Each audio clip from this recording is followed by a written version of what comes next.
दोस्तों, यदि आप बिहार में शिक्षक बनना चाहते हैं और सीटेट पेपर 1 पेपर 2 पास कर चुके हैं और टीआरई 4 वैकेंसी का वेट कर रहे हैं, जो वैकेंसी हो चुकी है उनकी हम बात नहीं कर रहे हैं, और अगर आपके सीटेट में 90 से कम मार्क्स हैं तो उसको लेकर के शिक्षा विभाग बिहार पटना के द्वारा अब जाकर के क्लेरिफिकेशन जारी किया गया है, जब मामला उच्च न्यायालय पटना में पहुंचा तब। हालांकि यहाँ पर कई गलतियाँ हैं जो बीपीएससी के द्वारा की गई, इसके अलावा शिक्षा विभाग के द्वारा भी कई बार पूछने पर इस पर कोई क्लेरिफिकेशन नहीं दिया गया था।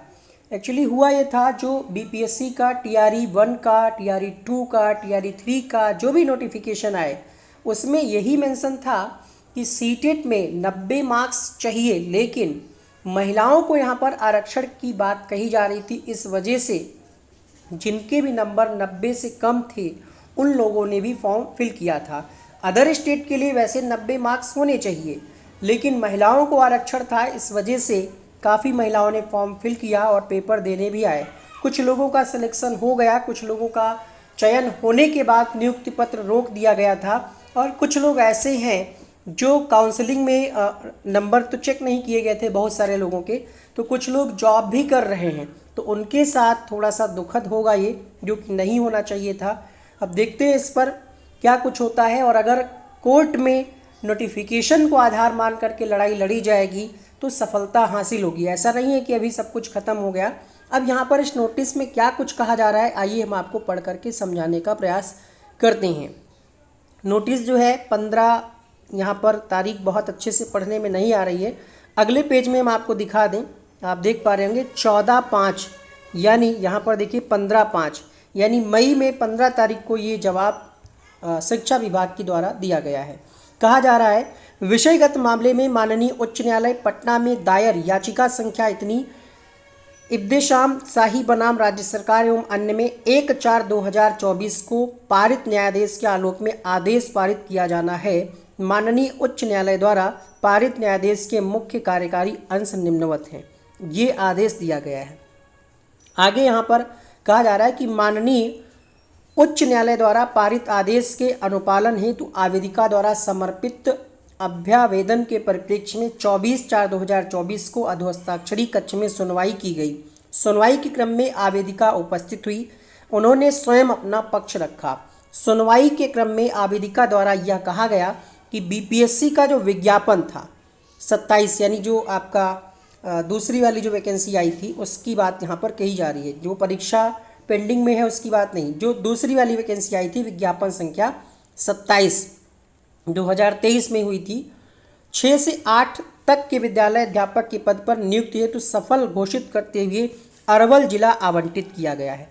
आवेदिका का कहना है कि सीटेट में 60% से कम होने के कारण उनकी काउंसलिंग को रोक दिया गया है। आवेदिका का यह भी कहना है कि बिहार लोक सेवा आयोग के विज्ञापन संख्या 27 की विज्ञप्ति के पृष्ठ संख्या 5 हम आपको दिखा देंगे कि उसमें क्या कुछ कहा गया है।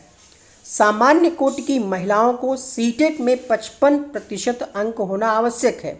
उसके हिसाब से तो अगर आप 82+ हैं तो आप एलिजिबल हैं। चूँकि आवेदिका को 89 अंक प्राप्त हैं जो 55% से अधिक हैं। सोचिए, यहाँ पर लक आपका जो है काम कर रहा है, आप सिलेक्शन के करीब हैं, लेकिन लास्ट में पता चल रहा है कि 1 नंबर से आपका सिलेक्शन रुक रहा है। आप सोचिए, 1 नंबर की वैल्यू इस कैंडिडेट को और ऐसे तमाम हजारों कैंडिडेट को जो बीपीएससी की परीक्षा को क्वालिफाई कर चुकी है, लेकिन उसका नियुक्ति पत्र इसलिए रोक दिया गया कि सीटेट में उसका 1 नंबर कम था। 1 नंबर की वैल्यू लोग कहते हैं 1 नंबर से क्या होता है, 1 मिनट से क्या होता है, एक पॉइंट मायने रखता है। तो यहाँ पर इनकी काउंसलिंग रोक दी गई थी और नियुक्ति पत्र रोक दिया गया था। ठीक है, यहाँ पर यह कहा जा रहा है कि जो सामान्य महिला अभ्यर्थी कोटि के अंतर्गत निर्धारित योग्यता धारण करती है, आवेदिका के द्वारा काउंसलिंग कराते हुए नियुक्त पत्र निर्गत करने का अनुरोध किया गया था। इन्होंने ये रिक्वेस्ट किया कि हम जो बीपीएससी की तरफ से नोटिफिकेशन जारी किया गया था उसकी पात्रता जो है वो हम रखते हैं। लेकिन राज्य सरकार का क्या कहना है, देखिएगा। केंद्रीय शिक्षक पात्रता सीटेट से संबंधित विभिन्न प्रावधानों का अवलोकन किया गया। आवेदिका का निवास स्थान बिहार राज्य से बाहर उत्तर प्रदेश में है। केंद्रीय माध्यमिक शिक्षा बोर्ड सीबीएसई द्वारा आहूत केंद्रीय शिक्षक पात्रता परीक्षा सीटेट की अधिसूचना में स्पष्ट है कि सामान्य श्रेणी के अभ्यर्थियों को 60% या अधिक अंक लाने पर उन्हें योग्य घोषित किया जाएगा। उसी प्रकार सामान्य वर्ग की जो महिला कैंडिडेट है उनको भी 60% या अंक अधिक लाने पर ही उन्हें योग्य घोषित किया जाएगा। अधिसूचना में ये भी अंकित है कि विद्यालय प्रबंधन राज्य सरकार की आरक्षण नीति के तहत अनुसूचित जाति, अनुसूचित जनजाति, अत्यंत पिछड़ा वर्ग व्यक्तियों को छूट दे सकेगी। आगे कहा जा रहा है बिहार राज्य में महिलाओं को शिक्षक नियुक्ति में 50% का आरक्षण है। इसी के परिप्रेक्ष्य में राज्य सरकार ने पिछड़ा वर्ग, अत्यंत पिछड़ा वर्ग, सामान्य कोटि की महिला उम्मीदवारों को शिक्षक पात्रता परीक्षा में न्यूनतम 50% अंक, अनुसूचित जाति जनजाति निःशक्त के लिए 50% अंक, यहाँ पर सॉरी 55 होगा, 50 बोल गया आई थिंक, तो 50% अंक निर्धारित किया गया है। सामान्य प्रशासन विभाग द्वारा भी प्रावधानित है कि राज्य के मूल निवासी, ये जो आरक्षण है, यहाँ पर बात ये फंस गई कि ये जो आरक्षण, हालांकि गलती है यहाँ पर आयोग की, उसको मेंशन करना चाहिए था कि अदर स्टेट पे ये आरक्षण लागू नहीं होगा।